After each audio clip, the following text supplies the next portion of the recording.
የኢትዮጵያ ወጣቶች ዛሬ ደግሞ እስቲ እዚህ አሜሪካ ሀገር እየሰራው ስላለሁት ስራና አጠቃላይ ስራውን ለማግኘት ያለፍኩበትን ሂደት ብነግራችሁ በጣም አሪፍ ነው። ይሄ ለኢትዮጵያም በሉት ለአሜሪካም፣ ለአውሮፓም ለሌላም ሀገር ይሰራል እና የእኔ ልምድ ምን እንደነበረ ብነግራችሁ ምናልባት ትጠቀሙበታላችሁ። እና እኔ እዚህ አሁን ዩኒቨርሲቲ ኦፍ ነብራስካ እንደምታውቁት ፒኤችዲ እየተማርኩ ነው ያለሁት እና እንግዲህ ከመንግስት ለውጥ ጋር በተያያዘ የተወሰነ የበጀት ምናምን እጥረቶች ነበሩና በዛ ምክንያት በፍጥነት ወደ ስራ መሄድ ነበረብን ማለት ነው። እና እኔ በሶስት ወር ጊዜ ውስጥ ነው ስራ መፈለግ ጀምሬ በሶስት ወር ጊዜ ውስጥ ነው ያገኘሁት እና እግዚአብሔር ይመስገን ተሳክቶልኛል። አንዳንዶቹ ሲቸገሩ አይቻለሁ።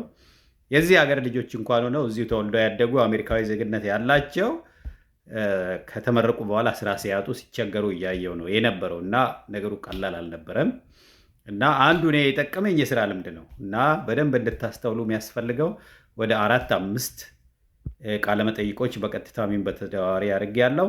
ሶስቱም ግን ፎርማል የሆነ ከአንድ ሰዓት ተኩል በላይ የወሰደ ቃለመጠይቅ ነው ያደረኩት። ከዛ ከሁለቱ አንዱ መርጬ ወሰድኩ ማለት ነው። ሁለት ስራ ከሶስቱ ጠንከር ካሉ ኢንተርቪዎች ውስጥ ሁለቱን ቀጥታ ስራ እንድገባ ተጠይቄ አንዱን መርጬ ወሰድኩ ማለት ነው። እና ይሄ የወሰድኩትን የሚቺጋን ስቴት ዩኒቨርሲቲ ላይ ያለውን ልንገራችሁ። አንዳንዴ ለምሳሌ ምን እንሆናለን ስራ ስንፈልግ አንዳንዶቻችን እንደው ከልምድም ያየሁት ስለሆነ እኔ አሁን እየተማርኩት ግብርና ቢሆንም ብዙ ጊዜ ከፉድ ሳይንስ ኒውትሪሽን እና አግሪካልቸር ላይ ብቆይም የተወሰነ ደግሞ በኒውትሪሽን ምክንያት የጤናና ጤና ነክ ነገሮች ሰርቻለሁ ማለት ነው። ስለዚህ የጤና ቫካንሲ ላይ ነው ያመለከትኩት እና አሁን ያለሁት ኮሌጅ ኦፍ ሜዲሲን በኮሌጅ ኦፍ ሜዲሲን ስር ሚቺጋን ስቴት ዩኒቨርሲቲ ኢምፓርት አላያንስ የሚባል ዳይሬክት ኬር ወርከሮች ወይም ደግሞ ይህ ቤት ለቤት የተለያየ አይነት የጤና ድጋፍ የሚያደርጉ ሰራተኞችን ማሰልጠን፣ እነሱን ማገዝ፣ እነሱን ማበረታታት፣ ስለነሱ የወርክ ስትራክቸር ምናምን ኒውትሪሽን ተማሪዎች ኢትዮጵያ ውስጥ የሚቸገሩትን አይነት ኤግዛክትሊ ኒውትሪሽን ላይ ያለ ልምድ ነው የጠቀመኝ ማለት ነው። እና በጣም የሚገርማችሁ ነገር እንደዚህ ሶስቱም ኢንተርቪው ላይ አንድም ምንድን ነው ዲግሪህ የሚል ጥያቄ፣ ጂፒኤ ስንት ነው፣ ውጤት ስንት አመጣህ የሚል ጥያቄ አልነበረም።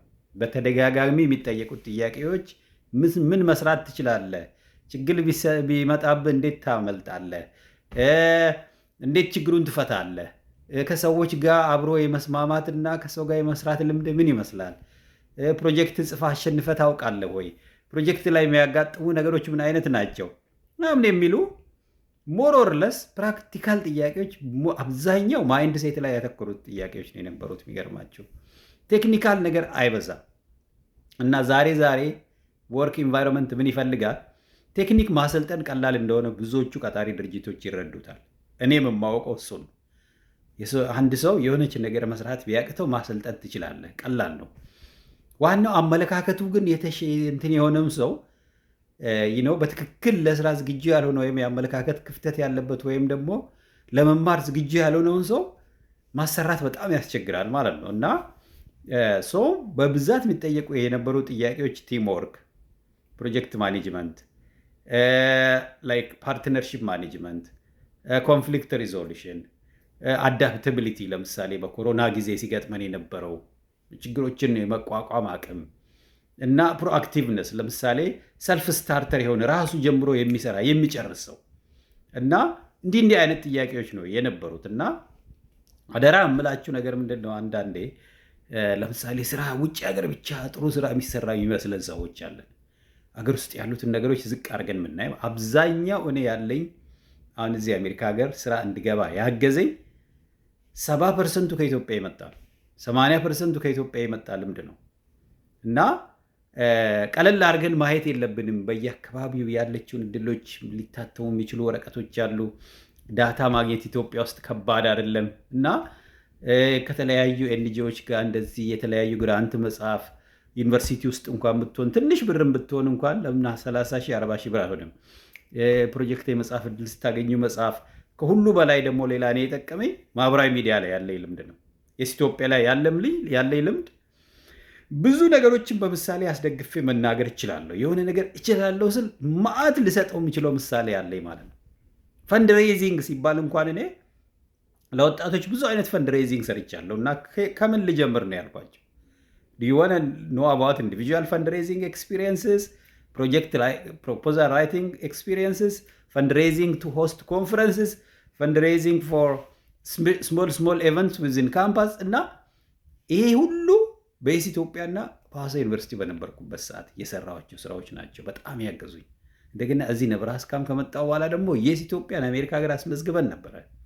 ይሄ ሁሉ ስቶሪ ነው ማለት ነው። ህጋዊ ድርጅት ነው ያለን አሜሪካ ውስጥ እና ፒኤችዲ እየተማርኩ ግን ጎን ላይ ድርጅት አቋቁም ያለው ማለት ነው እና ማህበራዊ ሚዲያ ላይ ክሎስቱ 100,000 ሰው ይከተለኛል ስትል የሆነ ቫሊዩ እንዳለ አንዱ ነገር እንድትማሩ የሚያስፈልገው በተለይ አሜሪካ ሀገር ማለት ነው ያለችን ነገር ሰብሰብ አድርገህ ጠንከር አድርገህ በልበ ሙሉነት መናገር መቻል አለብህ። አሁን ኢትዮጵያ ዝም ብሎ እንደዚህ ኦፍኮርስ አሁን ፎሎ ማድረግ ወር ምናምን እኛ ሀገር የሚሳደብ ሰው ምናምን ነው ብዙ ፎሎ የሚደረግ ያለው። አሁን ይሄን ያህል ሰው ፎሎ ያደርገኛል ብለህ ጆብ ኢንተርቪው ላይ ላትናገር ትችላለህ ኢትዮጵያ ውስጥ። ለምን ማፎሎ እንደሚደረግ ስለምናውቅ ማለት ነው። ሌላው ዓለም ግን ተሳዳቢ ምናምን ሰው ፎሎ አያደርግም። ይገርማችሁ ነገር ሊንክዲን ላይ 50,000 ሰው ፎሎ ያደርገኛል ብለህ ብትናገር አሜሪካ ሀገር ብዙ ሰው በደንብ ነው አፕሪሺየት የሚያደርገኝ። ምክንያቱም ፕላትፎርሙን ያውቁታል። ዝም ብሎ ተራ ልክስክስ የሆነ ፕላትፎርም አይደለም ማለት ነው እና እኔም በደንብ ስለማውቀው ጠንከር አድርጌ ነው የተናገርኩት። ሊንክዲን ላይ 50,000 ሰው አካባቢ ነው የሚከተለኝ እና ለኢትዮጵያ ወጣቶች ለብዙ ወጣቶች ስራ እድል ፈጥሬያለሁ። ብዙዎቹ የትምህርት እድል በቀላሉ እንዲያገኙ የፍላይት ትኬት እንደዚህ አንዳንድ ነገሮች በማገዝ በአቅሜ እንደ አንድ ግለሰብ ብዙ ነገር ሰርቻለሁ። የተማርኩት ነገር እስከዛሬ ከነበረኝ ያልኳቸው የአንድን ሰው አቅም አንድ ሰው አንድ ተቋም ውስጥ አንድ ሰው ማለት ተራ አይደለም። አንድ ሰው ማለት በደንብ ኢንቨስት ስናደርግበት ፕሮጀክት ፕሮፖዛል ጽፎ ሚሊዮኖች የሚያመጣልን። አሁን እኔ የምሰራበት ፕሮጀክት $25 ሚሊዮን ነው ያሸነፈችው አንድ መምህር ማለት ነው። በእሷ ምክንያት ማዕት ሰው ነው የተቀጠረው። ዩሲ የአንድን ሰው ቫሊዩ ዝቅ አድርገን ማየት የለብን። የግድ አንድ ጊዜ 100 ሰው ምናምን አብረው ስራ ላይሰራ ይችላል እና እነኚህ ጥቂት ሰዎች ደግሞ ሲገናኙ ማዕት ኢምፓክት እንደሚመጣ ሐዋሳ ዩኒቨርሲቲ የነበራችሁ ኒውትሪሽን ዲፓርትመንት የነበራችሁ ኮንፈረንስ ስንሰራ የነበረው እንዴት እንደሆነ ታስታውሳል። 3 ጊዜ ኮንፈረንስ አድርገናል። ከእያንዳንዱ ኮንፈረንስ ነፍ ልምድ ነው ያገኘ ነው ማለት ነው። ጠይቁ፣ ሐዋሳ ዩኒቨርሲቲ ግብርና ኮሌጅ ሂዱና ጠይቁ እስኪ። 3ቱ የኒውትሪሽን ፕሮግራም ያደረጉት የነበረው አይነት ኮንፈረንስ ተደግመዋል። ከዛ በኋላ ይሄ አሁን እዚህ ኮንፈረንስ ሲደረግ ማዕት ሀሳብ ነው እየሰጠ ያለሁት ማለት ነው።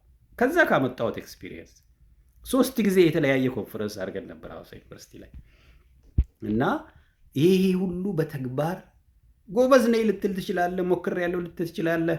መናገር ቀላል ነው፣ ምሳሌ ማምጣት አለብህ። በቃ ትልቁ ነገር ይሄ ነው። ጆብ ኢንተርቪው ላይ ለምትጠየቀው ጥያቄ በሙሉ ምሳሌ ማምጣት የምትችል ከሆነ ሪል ወርልድ ኤክስፒሪየንስ ማምጣት የምትችል ከሆነ ዛትስ ዩር ዊኒንግ ካርድ ማለት ነው። ጎበዝ ነኝ ልትል ትችላለህ፣ ታታሪ ነኝ፣ ተስፋ አልቆርጥም፣ ዋትኤቨር ነፍ ነገር ቆንጆ ቆንጆ ቃላት ልትናገር ትችላለህ።